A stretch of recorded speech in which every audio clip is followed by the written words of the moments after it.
Good morning, good afternoon, good evening, ladies and gentlemen. Welcome to the 11th and the final uh, webinar of the local governments and municipal authorities for COP26 in the year 2020. My name is Yunus Arikan. I'm the Director of Global Advocacy at ICLEI, Local Governments for Sustainability, and I'm also presenting and moderating this session in my capacity as the focal point of local governments and municipal authorities constituency to the UNFCCC. Today, our agenda will be focusing on a kind of our review during the year, how we have advanced, what were the key moments for us. We will have a very short slide that touches upon what to expect in 2021 in terms of the milestone events. So that will be the scope of this webinar. Just for a recap, for those who haven't joined us before, our system is recording the webinar and we will make this available on our YouTube channel. And during the webinar, all attendees are unmuted or muted in order to enable a smooth presentation of a smooth flow of the presentation. And after the presentation over, we are opening the floor for participants either to intervene by verbally or you can raise your hands in that regard, or you can type into the question box your remarks so that we can discuss in the second half of the webinar. With that, without further ado, let's start with our agenda. As we have mentioned, this is the 11th webinar. LGMA constituency, who are the networks following the UNFCCC process, we are having this webinars monthly in order to keep our constituency informed, updated, and also prepared for the upcoming events. In this presentation or in this slide, you can see how we have advanced over these months. Each of them had a specific agenda according to the calendar, and we try to make sure that our discussions are relevant for what's going on in that moment in time, and also prepare for the upcoming things. So with this opportunity, I'd like to thank all our colleagues who have joined us as guests to this webinars. Jordan Harris from COP25 presidency, Kristen Mossadale from COP26 presidency, definitely high-level champions, Nigel Topping and Gonzalo Munoz, the UNCCD and the Edinburgh Declaration process, as well as Duncan Booker and Ladislas Ngadamina. And I think this was in diversifying, or that this was demonstrating how diverse our constituency is and how crucial this webinars for our progress. In this link, you can see that all these recording of the webinars are available, and also you can make a quick shortcut from the website of the cities and regions COP26 webpage as well. For those who are new, some of those could be repetitive for those who have participated before, but why we are excited in the Paris Climate Agreement, because unlike the UNFCCC and Kyoto Protocol, which was in the past 20 years, for the first time, the preamble paragraph of Paris Agreement recognizes the importance of the engagement of all levels of government. And in that regard, we have several elements in the Paris Agreement that particularly refers to local and regional governments. This was not an easy process. From 95 to 2015, we had worked as a constituency. We have developed our roadmap. We have participated in the negotiations.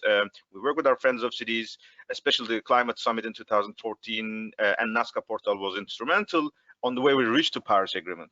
After Paris Agreement adopted, we continued especially our engagement through advocacy as a constituency, but the new elements like Marrakesh Partnership, Talanoa dialogues, our elevated way of work with the Friends of Multilevel Action, as well as, of course, the summits in 2018 and 2019 played an instrumental role for us to achieve this progress so far.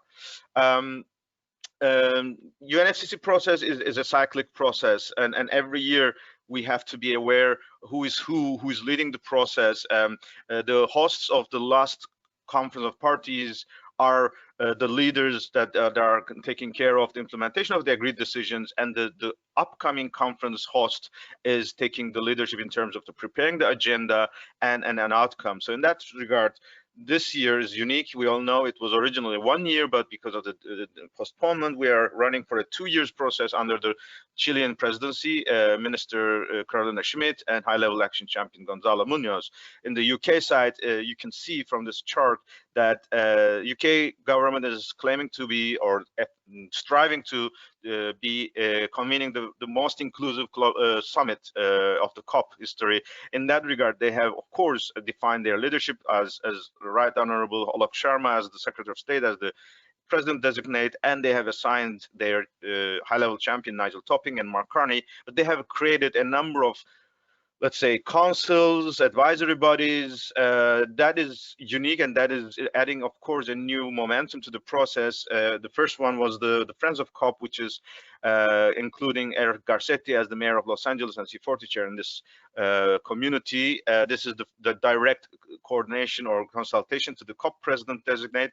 But there are other bodies that COP presidency is handling, like civil society and youth council. They have a body called Cities and Regions Advisory Council for the UK cities, especially.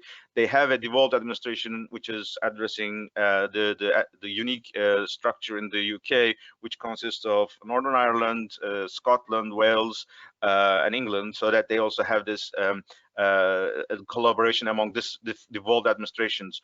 In the Civil Society and Youth Advisory Council, I'm also representing at least the voice of local governments. Obviously, this body is for civil society, not for local government, but I think the interaction is helpful.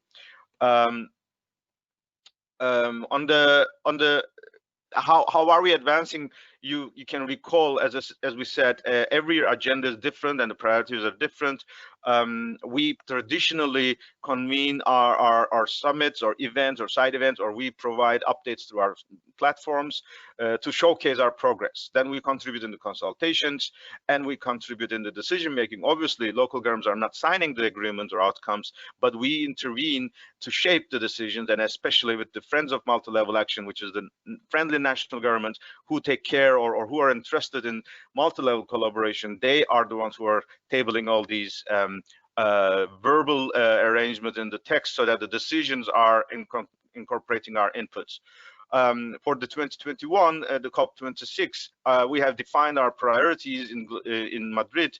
So we wanted to achieve a multi-level action COP by Glasgow, which is based on 7 pillars. The 7th pillar was introduced a couple of weeks ago through the Glasgow City Council, which was also engaged heavily and very actively in the UNFCCC process of the local government and municipal authorities. I will go through each of them in the next slide, so I will not repeat it here. But you also now can see in the bottom of the slides that on the way since Madrid, we have also created a working group, which are the ones, networks who will be particularly actively involved in the COP26. So we also would like to thank all our partners and contributors to this process. Among those, we started 8 organizations. We are now reached to 21, and our latest partner is Rwanda Association of Local Governments that joined through the LOCS Africa last month. This is a summary. I will go into the details. We wanted to craft how did we or what did we achieve in this roadmap this year, and how did we achieve it, in the sense how did we let's say engage or created this process through several milestones. This is a summary, as I said, but let's go a bit into details. At first, the roadmap. Obviously, we have defined in Madrid already that the success of COP26 is primarily a homework for national governments, so that they bring new NDCs. Why it is important? Because we all know the current NDCs, or let's say the ones that is already in the public domain, which is the first NDCs, are in fact not compatible with the Paris Agreement. They are developed, prepared before Paris Agreement. Therefore, they do not take into account this multi-level spirit of Paris Agreement, the 1.5-degree goals of Paris Agreement, or climate neutrality goals of the Paris Agreement. So obviously, there's main expectation is the multi-level NDCs. However, of course, we cannot just wait for national governments let's say, base all our expectations for the NDCs. Therefore, we have to work throughout the year in various agendas. So that was the logic, that first of all, as a as defined in the Paris Agreement, that we are a partner of this process, our primary responsibility is to raise ambition as local and regional governments. This has been an enormous achievement this year, that Race to Zero has evolved as the umbrella that compiles all the non-party stakeholders, including local and regional governments. As of today, we know that we have more than 500 cities and regions who have committed to climate neutrality. And a couple of days ago, during the summit of the Paris Agreement anniversary, the champions also launched the Race for Resilience, or Race to Resilience. The details will be rolled out soon. But the raising ambition is a primary homework for us, and we are very happy that our local and regional governments, in this difficult period of COVID-19, have made sure that climate action is an important elevation of the post-recovery or redesign after the COVID phase. Therefore, I think this key message is that COVID-19 recovery and redesign and ambitious climate action goes hand in hand, is a very key message. In the NDC vertical integration, I must confess, we have received a pretty good progress.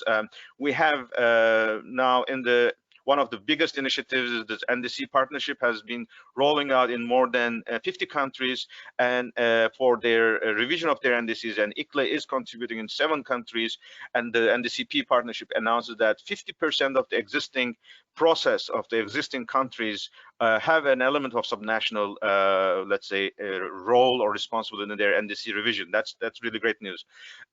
We have seen in the case of Chile and Rwanda as one of the most ambitious, let's say, or the pioneering models of engaging local and regional governments in their NDCs. We are, of course, very excited that Japan and South Korea, these were countries at the beginning of the year, did not have any vision to raise ambition. But over these years, especially in Japan and Korea, we'll go into this as well later on, that because of the ambitious action of the local government and because their collaboration with their national governments, these 2 countries have now officially announced that they are committing to climate neutrality. Their NDCs are not ready yet, but we are confident, and we will be, as ICLEI and all the partners in Japan and Korea, will, of course, the cities and regions there will work with the national governments to make sure the Japanese and Korean NDCs are exemplary in terms of demonstrating how local ambitions can raise the national ambitions. Today, actually, there is the launch of the EU Climate Pact, and this issue of regional and locally determined contributions has been worked out very intensively. GCOM has been working on it, the Global Covenant of Mayors, and we will see progress in the year ahead. Throughout the year, our work with the Friends of Multilevel Action has also been in trying to be aligning with the initiative of the German government with a number of countries and under the Partnership for Collaborative Climate Action. We will see how this process will evolve in the months ahead, but for sure, seeing all these new ambitions, commitments from national governments, the Friends of Multilevel Action has a huge potential to grow over the next couple of months towards COP26. So that is, again, another homework for us.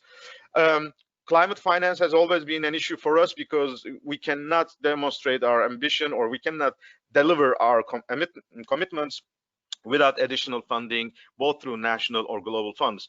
The good news is that the GAP fund for local and regional governments, which was announced at the 2019 UN Climate Action Summit in New York in September, is a year later, is officially operationalized. So we have the support process, we have the budgets available, and I think this will facilitate especially the rolling out of the project pipelines so that they can benefit from the new volume of climate finance. As you may heard, that is also connected to the second part. Japan, UK, and many other countries have announced that they will not invest in fossil fuels, be it at the national or in the global official development assistance or funds or loans. This is, of course, opening a huge potential that those funds who were used to go to the fossil fuel investments are now looking for new places. And in that sense, we would hope that those money will fly to the local initiatives, and we as local and regional will also contribute. Our latest analysis shows that we have more than 68 cities and regions who have announced divestments. With lately, New York State also joined this club. You have seen, you may heard, C40 had also gathered 12 mayors in that process. So we would see how this will evolve, and it is of course and definitely way to go forward. But obviously one missing element of this finance discussions was the Article 6, and you may hear there are limited progress and even the limited announcements. Therefore I think now that at least there is a momentum on the ambition kicked off or rolled out, this year's very important discussions will be on climate finance. We heard during the climate summit, the UK, the Germany have been, and several other nations have been announcing their climate finance offers. So we'll see how this will evolve. When the beginning of the year, we said that there should be a balance between mitigation and adaptation. And of course, we were not expecting a case like COVID-19 pandemic, but this issue that the traditional urban development has to go hand in hand with climate action, and in particular, response, recovery, redesign. These concepts should be instrumental in the climate NDCs is something that is really rolling out, as we have said, in the case of Chile and Rwanda. Chile, for example, has now earmarked 1/3 of their post-recovery funds to the climate action, and a majority of this goes to the local special sustainable infrastructure and adaptation projects. During this year, we also have seen the UN Secretary General's policy brief in COVID-19 in an urban world. Obviously, this will also shape the evolution of the UN development process. In the transport, obviously, there are a number of initiatives going out. It's a pity that the global or transnational aviation or maritime did not make commitments, but at the urban level, we have launched, as ICLEI, the ecologistics principles as an example of how urban freight could also contribute to the urban climate action. And in terms of 100% renewables, this is another area that supports the climate action. We know that more than 300 cities worldwide have made a commitment for transitioning to 100% renewables. Circular economy and nature has been an agenda since Madrid.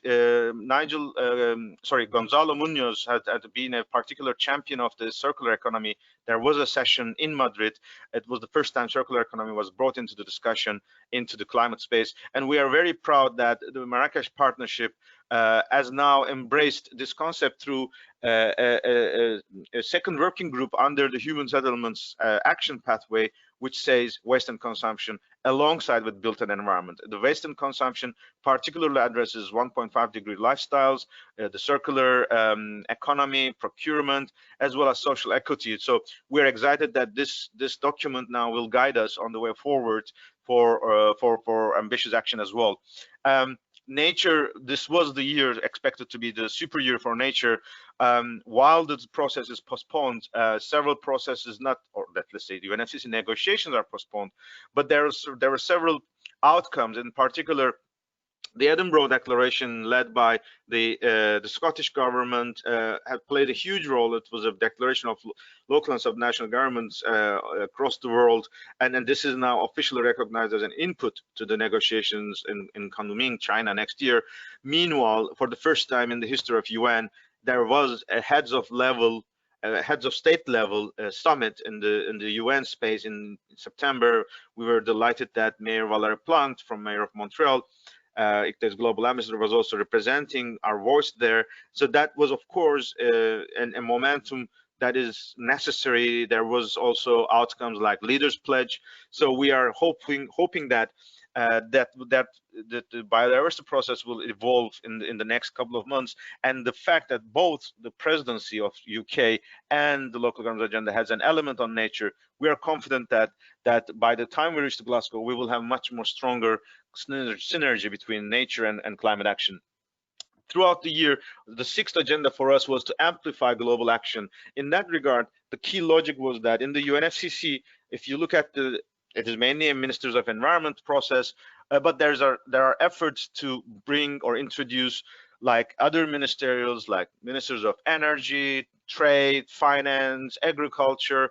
If you look at those ministers, unfortunately or fortunately, however you design it, they are the ones who tend to be the ones who are reluctant to have more ambitious action. And the good news is that over these years, these other levels or other ministerials are also advancing. We have seen finance ministerial resulting in a continuous dialogue of ministers of finance for climate action. What we are hoping that by Glasgow, in line with our logic of multi-level collaboration, we should assure that we also have a space for urbanization ministerial for the first time in the history of COP. That definitely has to be well carefully developed with the UN Habitat, of course, and the host country, the UK COP presidency. However, as a constituency, this is a core element in our agenda that we wish to make this real, and of course, this would be discussed in more details in the coming months. Throughout the year, of course, the UN 75 celebrations was also a momentum because there is a huge discussion about inclusive multilateralism, which also will help that a broader participation in climate action would speed up our transition for climate-friendly development. Another element of this amplifying global action is introducing another group of stakeholders like arts, cultural heritage. In that regard, the World Urban Forum was, in the beginning of the year, was an opportunity.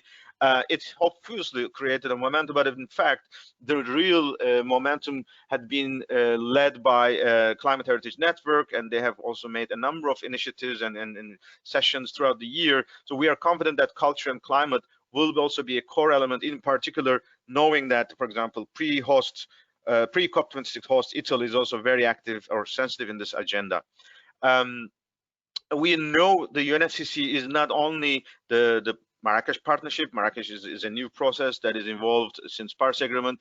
Its mandate is expanded to 2025, but traditionally we have a stakeholder engagement in the UNFCCC since '95 through constituencies, and the agenda is also evolving. There are several parallel processes like Action for Climate Empowerment, which is seeking for public participation and other elements like training and education and public access to information. That is also an opportunity for us to be connected to more actively.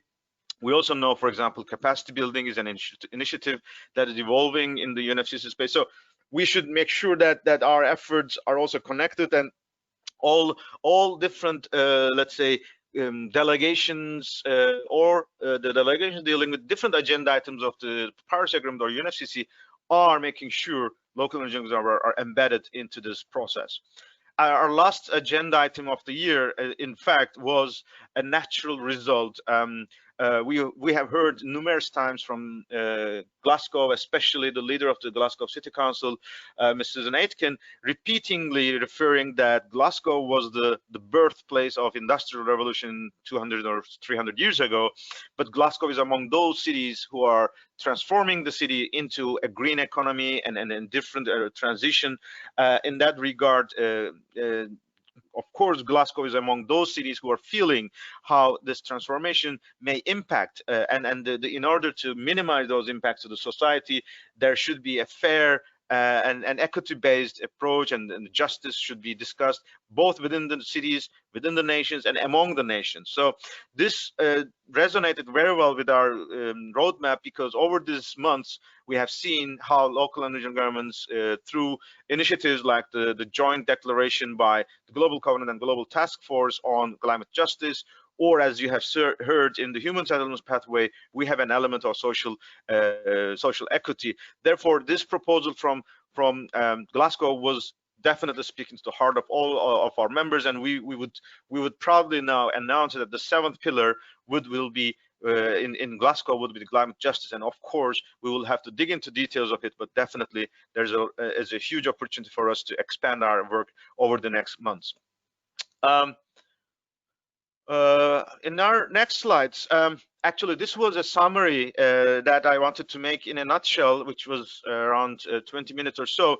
In the next couple of slides, I will not speak too much, but I would like to recap some of the interesting moments of our journey this year, in those difficult moments, to celebrate our achievements, also to express our gratitude for all contributors, the partners and the leaders and the staff, of course, so that we have a closure of this year with a sense of pride and with a sense of positive hope, and with a sense of that we're on the right track, but we only need to run faster, and running faster and running further can only be done collectively. That's why connection to the to the constituency through networks, through the city's engagement and regions engagement is particularly very, very valuable and essential.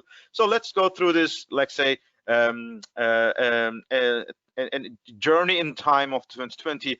I would like to start with this two nice gentlemen who joined our webinar, LGMA webinar on the 13th of May. Obviously, throughout the year, they have been the locomotive for many of the initiatives, but particularly also with local energy governments. They were always open for ideas, so we are very happy to connect to that. A couple of weeks after this webinar, we had a ministerial and mayor dialogue, which was remarkable with the numbers of ministers and champions and the local and regional governments, and also the three heads of the UN agencies joining together. So that was, I think, something that we will build upon. We have heard that throughout the year there was numerous processes, Edinburgh process for biodiversity, or NDC process that is particularly enriched by the guidance provided by UN Habitat, which is the precursor of this regional and local determined contributions initiative, or the Japanese online platform for redesign. These were the moments where that contributed all our efforts, and in fact it was very commenting, or it was complementing what we have been aiming to achieve through the 7th pillar. Again, on this 5th of June, that was the moment where Race to Zero was announced, and we already have seen hundreds of cities joining that in this launch already, building from the outcomes from Madrid. But on the day of those Race to Zero, we were proud that our leaders like Mayor of Entebbe was also joining the discussion with the business CEOs and the champions, demonstrating that the climate action is across the world, is in the heart of the local and regional governments. A couple of weeks later, ICLEI hosted its Race to Zero webinar, let's say, and that was also preparing our ambitious rollout across the continents of the world. As you have seen, we have had a discussion with leaders from Japan, Korea, Australia, and Europe, and in particular, our connection with the Minister of Japan was instrumental because the experience they have led as under the leadership of Minister Koizumi was remarkable, in the sense that how a minister or a political leadership can drive action at the local level as well. During this year, all our efforts are now evolved to much more consolidated effort. Now we have a campaign called Cities Race to Zero.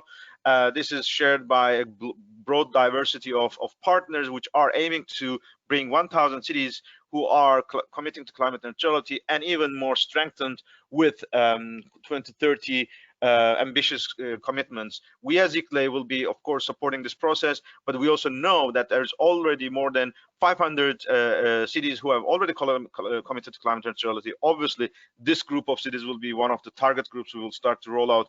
But we also know hundreds of cities, more than 300 of them have committed to climate or adopted climate emergency declarations. They are transforming their cities for 100% renewables, and they are divesting from fossil fuels. So this 1,000 cities in our ICLEI's network will be primary, let's say, first target group that we will hope to bring to the Cities Race to Zero. And of course, together with the rest of partners, we will roll it out together and bring the results to COP.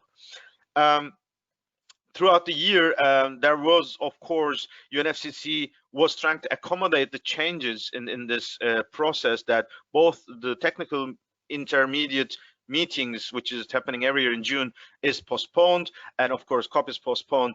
The UNFCCC has taken a very, very careful thinking, and they have introduced a new, let's say, model of virtual engagement. They have deployed a very comprehensive virtual summit program software, and this was demonstrated at the climate dialogues in November. And we were very happy that through the interactions, like the opening and closing remarks by our mayors from Santiago to Glasgow, or in the climate voices, we have seen mayors from Turku, Bonn, and Secretary Generals of ICLEI and Regions 4 or KwaZulu-Natal, sorry, Kwadukuza Municipality Mayor. They were all part of this contributions, and in fact, those contributions constituted more or less 50% of all non-party stakeholders, demonstrating how cities are particularly excited to interact with the UNFCCC process. We hosted a special LGMA event that was again a unique element, because the US Secretariat, instead of one by one individual side events, they asked constituency focal points to roll this out. And we are very happy that in this event we have collaborated with Climate Change Association, and we heard the NDC, multi-level NDC, let's say multi-level action raising NDC ambition through the experiences in Cote d'Ivoire and Japan. And at the mayor's at the open dialogue, which is a very important mechanism under the UNFCCC that is evolved since 2018, we also have contributed with an active and very high level participation of LGMA constituency, represented from Committee of the Regions, Rwanda Local Authority, Rwanda Association of Local and Regional Governments, COSLA, the Conference of Scottish Local Authorities, and ICLEI as the focal point.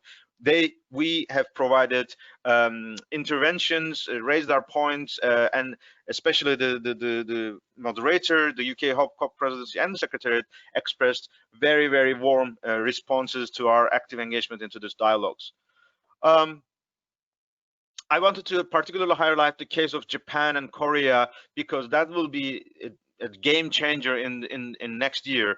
We have seen Japanese government, Minister of Environment, how they were helping or encouraging their local governments to be a commitment to endorse a commitment for net zero by 2050. This was an unprecedented success. They were aiming for 50% of the population. They have already exceeded, and they're on the track for 65%.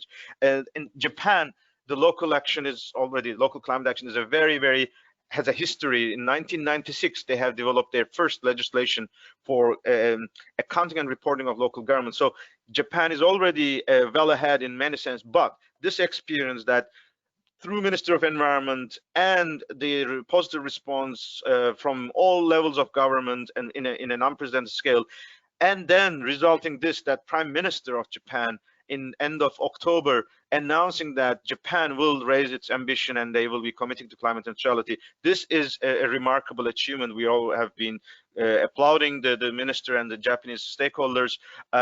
In that regard, we are aware that there will be an continuity of these efforts.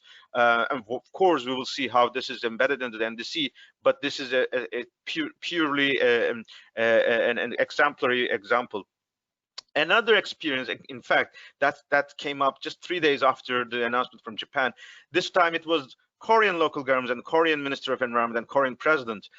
In fact, this was slightly different in this sense. In the case of Korea, the local governments created a bottom-up process. In that regard, we all know Korea has been a champion on local agenda and local action. They were remarkable in the 2000s in rolling out a very functioning and ambitious system of local agenda councils. And because of this mobilization continuing on over the SDGs, in June, on the 5th of June, all local governments in Korea announced a climate declaration or adopted climate emergency declarations. A month later, several of them, those who are more ambitious, have announced that they are gathering under a new association led by the National Association of Mayors and Mayor of Suwon, and ICLEI Global Executive Committee member, had been leading this process, that around 80 of them have announced that they are going for climate neutrality by 2050, and they will be preparing their actions and plans. And of course, over these months, they have worked further. This discussion evolved into the Parliament of Korea. They also have a almost unanimous decision. And 1 month later, the government, the executive body of the national state, had announced that based on all these bottom-up efforts, the Korean government is now also committing to climate neutrality. Let's remember, at the beginning of the year, both Korea and Japan were criticized on the lack of ambition in their climate plans. And by the end of the year, in a time when it was so difficult for dealing this COVID crisis, both of these countries demonstrated both a bottom-up but also top-down approach, and this demonstrates that there's no one-size-fits-for-all, that there's a diversity of options, and there's always a hybrid options. Therefore, this kind of leadership is needed both from local governments but also national governments. And obviously, we will follow up this process very actively, as ICLEI has been very active both in Korea and Japan. Throughout the year, we had made a number of regional and global gatherings, all virtual. Santiago hosted the second local authorities and environmental authorities forum, which resulted Santiago Declaration, which was remarkable for the Latin American region. In fact, this is again how beneficial if the national governments like Chile, when they engage with their local authorities or local governments, they can come up with new ideas. So the roadmap from Santiago to Glasgow is an excellent example of regional example or regional modification of the global LGMA roadmap. So we are very proud of our colleagues like CC35 and other partners in this process, including ICLEI, UCLG, C40, and GCOM, so that they have remarkable, let's say, demonstration of leadership in that regard.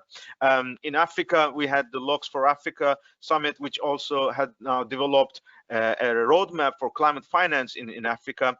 In Europe, we had Mannheim, resulting in Mannheim message, which is aiming to localize the European Green Deal. And obviously, Daring Cities for us was a remarkable mobilization across the world for 3 weeks. It also contained one of the sessions of LGMA webinars and intensive dialogues with 8 ministers or 8 chiefs of the UN, including COP25 and COP26 presidency, including Chile, Italy, and UK, as well as the UN agencies, UN Secretary General, and an enormous mobilization of local and regional governments. We have seen that around 800 cities around the world have participated with around 4,000 registered participants. So we hope Daring Cities, it's with this vision of know, act, and lead, will become a core element in the years ahead. During the year, the Marrakesh Partnership have also accelerated and advanced its work. As we have said, now the pathways are much more robust. It contains much more new elements, thanks to the broad support the champions brought to the process, that they have mobilized spatial experts or consultants to the work of the thematic groups, and the human settlements. We now have a much more clear vision of how we can work on built environment and waste and consumption. We know across all these action pathways we have roles for policymakers and including local and regional governments, and this now has time frame for 25, 2030, and 24. In that regard, these executive summaries of those Marrakesh Partnership action pathways was presented at the November dialogues, and in that regard, cities and regions have hosted a half a day with 3 different events, but they were all, let's say, complementing each other in terms of ambition, multi-level collaboration, and regional governments, as well as part of the cities and regions day as well. So this was also a remarkable moment for us. It's not maybe too much visible now, but we have seen, as I mentioned in the discussion before, the cultural element becomes a very unique moment now in this discussion. The logic is very simple.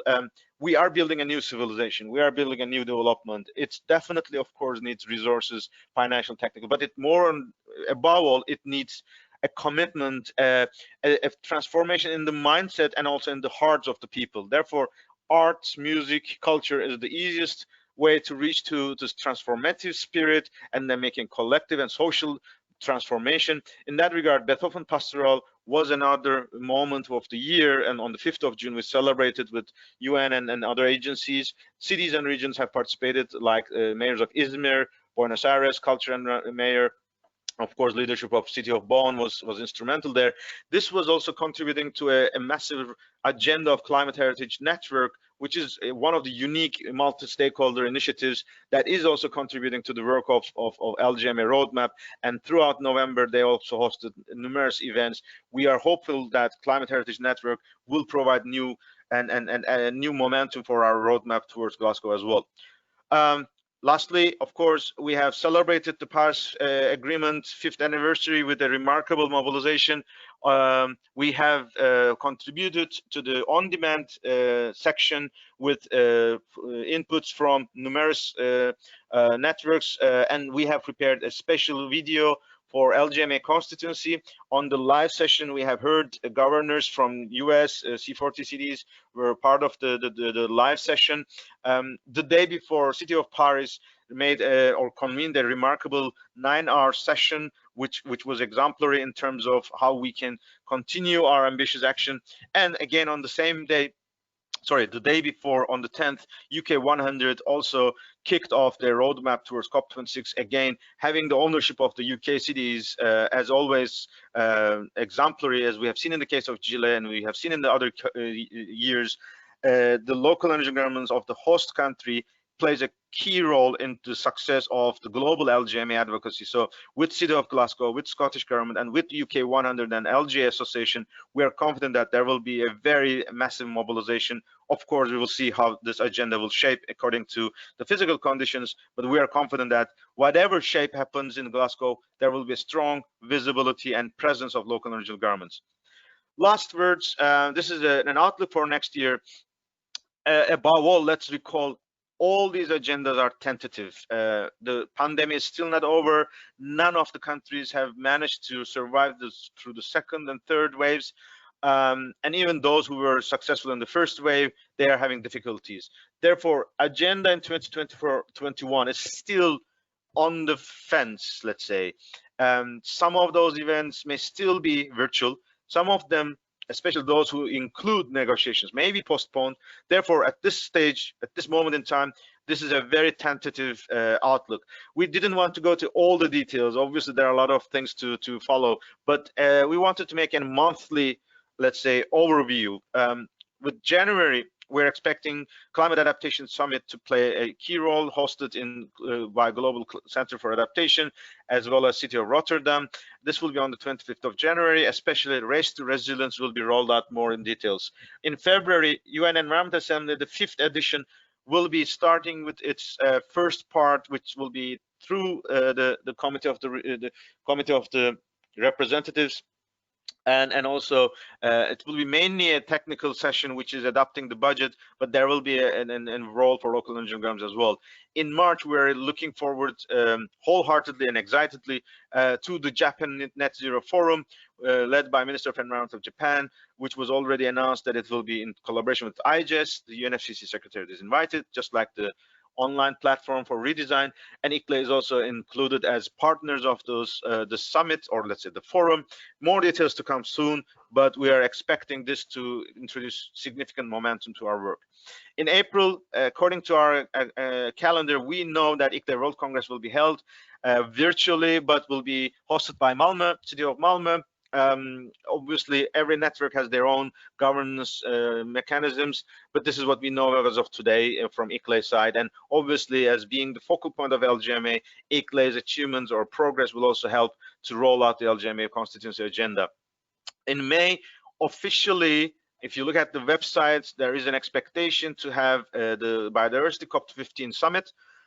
Maybe a UN Transport Conference, but informal negotiations have all demonstrated that either of or both of these are expected to be postponed to the third quarter, which is around September, October.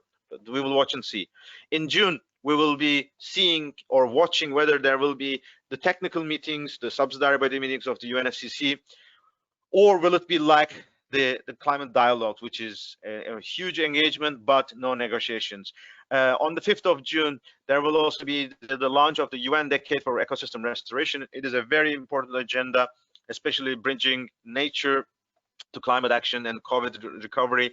Therefore, we will of course be part of it very actively. In July, traditionally, we will have the high-level political forum. This will be the moment to have a review of SDGs, and local governments will also bring their voluntary local reviews. And one of the SDGs that will be heavily discussed will be SDG 13, which is climate action. Obviously, it makes sense into the Glasgow summit. August has been relatively a silent month across the whole year. This was not the same for Latin America last year. They had this Santiago Forum, but we'll see how it will evolve in 2021. September traditionally starts with the UN General Assembly. This time it will be the 76th. As of today, there's not a key summit as such. There may be a discussion on a high-level dialogue on energy. Obviously, UN 75 results will be fed into that. There's also the discussion about the timing of the G7 and G20 presidencies. This year it is particularly exciting because it will be in the hands of UK and Italy, who are both hosts of the COP26 and active both in the climate and biodiversity processes and also desertification. So we may expect a unique, let's say, summit structure, which may help the outcomes of all these summits of the year on biodiversity, climate and desertification. But I think, of course, everything is on the table, and I'm sure the presidencies are heavily discussing how they can make benefit of it, knowing that both G7 and G20 significantly failed in 2020 due to the leaderships of this year. So it will be a huge momentum and huge task for UK and Italy to recover and to bring more ambition. Of course, one of the things that we may be more excited is that we will have a new administration in the US. The Biden-Harris administration have already announced that they will put a heavy weight to the climate agenda and others. Therefore, we are expecting, thanks to the global agendas evolving, thanks to the leadership of G7, G20, and thanks to the US coming back to the global agenda, we are expecting this year will produce and fill the gap of 2020 as such. October will be heavy in terms of agendas. We will have the Food System Summit in 2021. This will be one of the unique summits of the UN, and definitely food is a topic that is speaking to the heart of every city and region across the world. So we will be actively involved. Biodiversity, of course, no need to go further into details. And then we know that there will be a process led by ICLEI, Regions for Committee of the Regions and others, Edinburgh process that will lead our advocacy process. Italy pre-COP, we will see how there is a discussion on youth COP.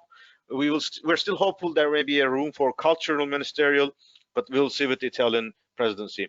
November, obviously, Glasgow, and December, maybe the conference, the 15th Conference of Parties of UN Desertification. One option could be in Bonn. There are rumors, but as we said, we all have to wait and see. The reason Bonn is that, just like UN Climate Change Secretariat, the UN Desertification Secretariat is also hosted in Bonn, and in case no government is willing to host a COP, by default, the host government is expected to host this summit. So as we come to a close, this time I was particularly much longer speaking. Maybe it was not easy to cover the whole year, but I am now finished with my presentation. The floor is open. We have 12 more minutes. I'm now checking the question pane and the attendees, so that if I see any raised hands, I can definitely invite you to intervene. So far, there is not an intervention yet or request for an intervention, but I am eager to offer the slot for those who are in this process. If not, we can always cut our session short, of course, so that we can save time for other agendas.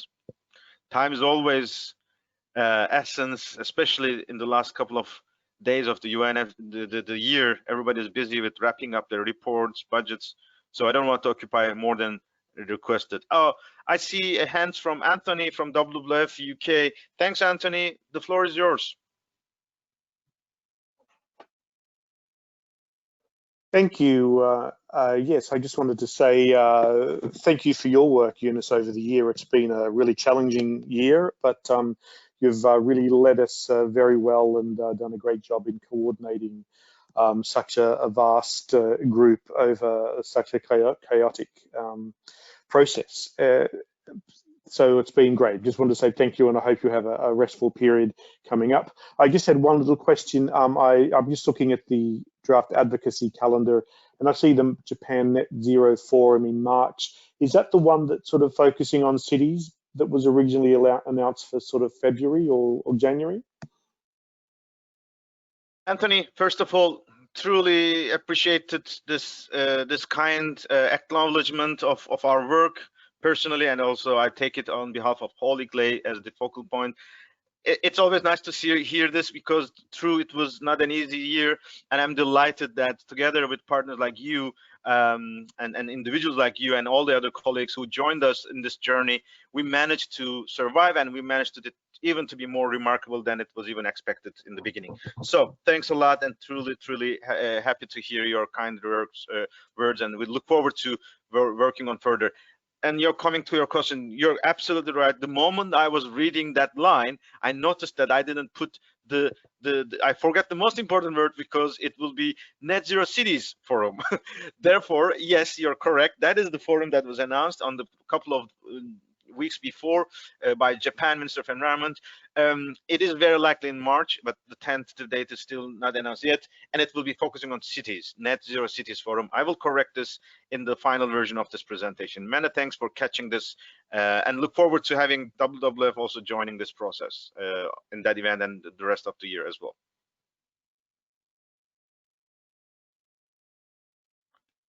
Great.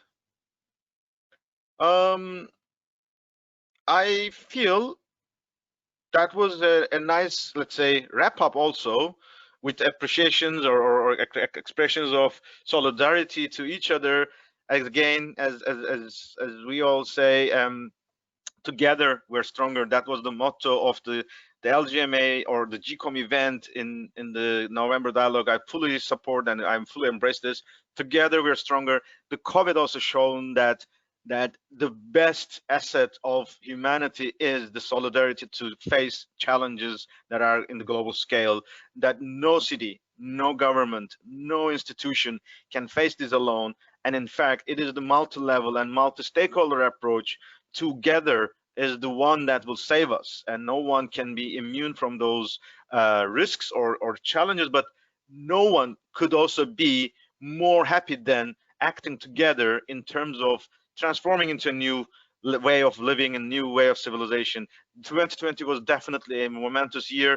We were confident that this will be remembered with an interesting memories. This was really a year of a lot of sad news, human lives lost. Through this opportunity, I would also like to pay tribute all our beloved ones, all our city partners who have helped us to survive through their work in their daily life, especially the workers, the political leaders leading our cities and countries. Yes, we will make this better, and we will take a lot of lessons learned, and more importantly, we will turn this crisis and risks into an opportunity that we will be making a new wave of development through this experience that we have achieved in 2020. It is still not over. We have 15 more days to go. Let's hope that there will be not too many crises in the next 15 days, because everybody was saying that every day was a crisis in 2020. Let's hope that we will conclude with a nice memory. In that regard, I want to thank you all once again. I want to thank my colleagues in the ICLEI, Patricia, who helped us throughout those webinars with her technical support. We look forward to working with you all and wish you a safe, happy, and healthy year ahead, and look forward to joining you next year. Thank you. Bye-bye.